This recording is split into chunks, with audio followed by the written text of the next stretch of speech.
ಬೆಂಗಳೂರಿನ ಹೋಟೆಲ್ಗಳಲ್ಲಿ ಊಟ ತಿಂಡಿ ತಿನ್ನೋಕೆ ಅಥವಾ ಕಾಫಿಯನ್ನ ಸವಿಯತೆ ಬರ್ತಕ್ಕಂಥ ಗ್ರಾಹಕರು ಹೋಟೆಲ್ನಲ್ಲೇ ತುಂಬಾನೇ ಟೈಮ್ ಸ್ಪೆಂಡ್ ಮಾಡ್ತಕ್ಕಂಥದ್ದು, ಅಲ್ಲೇ ಬಿಸ್ನೆಸ್ ವಿಚಾರ ಮಾತಾಡ್ತಕ್ಕಂಥದ್ದು ಅಥವಾ ಹರಟೆ ಹೊಡ್ತಕ್ಕಂಥ ಪ್ರಸಂಗ ಕೂಡ ಈಗ ಬೆಂಗಳೂರಿನಲ್ಲಿ ಹಲವಾರು ಹೋಟೆಲ್ಗಳಲ್ಲಿ ರೆಸ್ಟೋರೆಂಟ್ಗಳಲ್ಲಿ ಹೆಚ್ಚಾಗ್ತಿದೆ. ಈ ಹಿನ್ನೆಲೆ ಇದರಿಂದ ಹೋಟೆಲ್ ಮಾಲೀಕರಿಗೆ ಒಂದು ರೀತಿಯ ಸಮಸ್ಯೆ ಆಗ್ತದೆ, ಇತರ ಗ್ರಾಹಕರಿಗೆ ಕುಳಿತು ಊಟ ಮಾಡ್ಕೊಳ್ಳೋದಕ್ಕೆ ಆಗ್ತಾ ಇಲ್ಲ ಅಂತಕ್ಕಂಥ ಒಂದು ಸಮಸ್ಯೆ ಕೂಡ ಎದುರಾಗ್ತಿರೋದು. ಈ ಬಗ್ಗೆ ಮಾತನಾಡೋದಕ್ಕೆ ನಮ್ಮ ಜೊತೆ ಬೃಹತ್ ಬೆಂಗಳೂರು ಹೋಟೆಲ್ ಮಾಲೀಕರ ಸಂಘದ ಅಧ್ಯಕ್ಷ PC ರಾವ್ ನಮ್ಮ ಜೊತೆ ಇದ್ದಾರೆ. ಅವ್ರ ಹತ್ರ ಮಾತಾಡ್ತಾ ಹೋಗ್ತೀನಿ. ಸರ್, ಈ ರೀತಿ ಸಮಸ್ಯೆ ಈಗ ಎದುರಾಗ್ತಾ ಇದೆ, ಯಾಕಂದ್ರೆ ಇತರ ಗ್ರಾಹಕರಿಗೆ ಕೂತು ಊಟ ಮಾಡೋದಕ್ಕೆ ಸಾಧ್ಯ ಆಗ್ತಲ್ಲ. ಯಾಕಂದ್ರೆ ಬಂದವರು ವಿವಿಧ ರೀತಿಯ ವ್ಯವಹಾರಗಳನ್ನ ಮಾತಾಡೋದು ಇರ್ಬೋದು, ಸುಮ್ಮನೆ ಏನೋ ಕೂತ್ಕೊಂಡು ಮಾತಾಡೋದು, ಇದರಿಂದ ಒಂದಷ್ಟು ಸಮಸ್ಯೆ ಆಗ್ತದೆ. ಇದು ಯಾವ ರೀತಿ ಎದುರಿಸ್ತಾ ಇದ್ದೀರಾ ನೀವು ಅಂತ ಸರ್? ಅತಿಥಿ ದೇವೋಭವ ಅನ್ನೋದು ನಮ್ಮ ಮೂಲ ಉದ್ದೇಶ. ಬರುವಂತ ಎಲ್ಲರಿಗೂ ಉಚಿತವಾಗಿ ಕುಡಿಯುವ ನೀರು ಮತ್ತು ವಾಶ್ರೂಮ್ಸ್ ವ್ಯವಸ್ಥೆ ಉಚಿತವಾಗಿ ಮಾಡ್ತೇವೆ. ಆದರೆ ಕೇವಲ ಕಾಫಿ ಕುಡಿದು ಅಥವಾ ತಿಂಡಿ ತಿಂದುಕೊಂಡು 1 ಗಂಟೆಯಷ್ಟು ಕುಳಿತುಕೊಳ್ಳಲಿಕ್ಕೆ ಅವಕಾಶ ಇರುವುದಿಲ್ಲ. ಉಳಿದಂತವರಿಗೂ ನಾವು ಜಾಗ ಮಾಡಿ ಕೊಡಬೇಕು.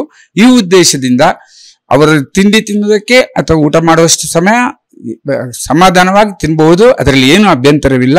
ಬಹಳಷ್ಟು ರಶ್ ಇರುವಂತ ಬಹಳ ಹೋಟೆಲ್ಗಳಲ್ಲಿ ಮತ್ತು ಕೂಡ ಕುಳಿತಾಗ ನಾವು ಗ್ರಾಹಕರನ್ನು ಕೇಳಲೇಬೇಕು, ಇತರರಿಗೆ ಅವಕಾಶ ಮಾಡಿಕೊಡಿ ಅಂತ. ಈ ರೀತಿಯಾಗಿ ಬಹಳಷ್ಟು ಹೋಟೆಲ್ಗಳಲ್ಲಿ ಇದು ತಿಂಡಿ ತಿನ್ನಲಿಕ್ಕೆ ಮಾತ್ರ ಇರುವಂತ ಜಾಗ ಅನ್ನುವಂತ ಬೋರ್ಡ್ಗಳನ್ನು ಹಾಕಲು ಪ್ರಾರಂಭ ಮಾಡಿದ್ದೇವೆ. ಆದಷ್ಟು ಮಟ್ಟಿಗೆ ನಮ್ಮ ಗ್ರಾಹಕರು ಕೂಡ ಇದರ ಬಗ್ಗೆ ಸಹಕರಿಸ್ತಾರೆ, ಇದು ಅವರಿಗೂ ತಿಳಿದಿದೆ. ಸರ್, ಬಂದಂತ ಗ್ರಾಹಕರಿಗೆ ಏನಾದ್ರು ಟೈಮಿಂಗ್ಸ್ ಫಿಕ್ಸ್ ಆಗುತ್ತಾ? ಕಾಫಿ ಕುಡಿಯೋಕೆ ಈ ಟೈಮಿಂಗ್ಸ್, ಊಟ ಮಾಡೋದಕ್ಕೆ ಈ ಟೈಮ್ಸ್, ಅಥವಾ ಇಡ್ಲಿ ತಿನ್ನೋದಕ್ಕೆ, ದೋಸೆ ತಿನ್ನೋದಕ್ಕೆ ಈ ತರ ಟೈಮಿಂಗ್ಸ್ ಏನಾದ್ರು ಫಿಕ್ಸ್ ಆಗುತ್ತಾ? ಇಂತಿಷ್ಟು ಟೈಮಲ್ಲೇ ತಿಂದು ಹೋಗ್ಬೇಕಾ ಅಂತಕ್ಕಂಥದ್ದು? ಆ ತರ ಟೈಮಿಂಗ್ಸ್ ಫಿಕ್ಸ್ ಮಾಡಕ್ ಆಗೋದಿಲ್ಲ. ಗ್ರಾಹಕರೇ ನಮಗೆ ದೇವರು. ನಾವು ಆ ತರ ಒಂದು ನೀವು 5 ನಿಮಿಷದಲ್ಲಿ ಊಟ ಮಾಡಿ ಅಥವಾ 15 ನಿಮಿಷದಲ್ಲಿ ಊಟ ಮಾಡಿ ಅಂತ ಹೇಳುವಂತ ಸಾಧ್ಯವಿಲ್ಲ. ಅವರಿಗೂ ನಮಗ್ ಗೊತ್ತಿದೆ ಒಂದೊಂದು ಗ್ರಾಹಕರಿಗೆ ಎಷ್ಟು ಟೈಮ್ ಬೇಕು ಅಂತ. ಅವರು ಊಟ ಮುಗಿಸ್ಕೊಂಡು ಮತ್ತೆ ಕೂಡ ತಮ್ಮ ವ್ಯವಹಾರಗಳನ್ನು ಮಾತಾಡ್ತಾ ಇದ್ರೆ ನಾವು ಖಂಡಿತ ಗ್ರಾಹಕರಲ್ಲಿ ವಿನಂತಿ ಮಾಡ್ತೇವೆ.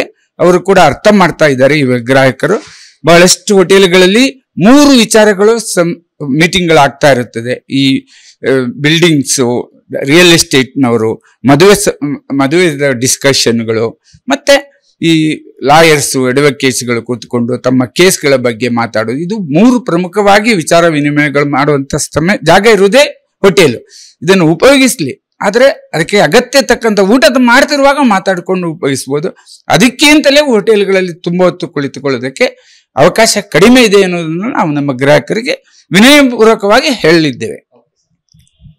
ಸೊ ಒಟ್ಟಾರೆ ಹೋಟೆಲ್ಗಳಿಗೆ ಮತ್ತೆ ರೆಸ್ಟೋರೆಂಟ್ಗಳಿಗೆ ಬರ್ತಕ್ಕಂಥ ಗ್ರಾಹಕರು ಅನವಶ್ಯಕವಾಗಿ ಟೈಮ್ ಅನ್ನ ವ್ಯರ್ಥ ಮಾಡ್ತಕ್ಕಂಥದ್ದು ಬೇಡ. ಯಾಕಂದ್ರೆ ಇತರ ಗ್ರಾಹಕರಿಗೂ ಊಟ ಮಾಡೋದಕ್ಕೆ ಅವಕಾಶ ಮಾಡಿಕೊಡ್ಬೇಕು ಅಂತಕ್ಕಂಥದ್ದು ಹೋಟೆಲ್ ಮಾಲೀಕರ ಸಂಘದ ಒಂದು ಮನವಿಯಾಗಿದೆ.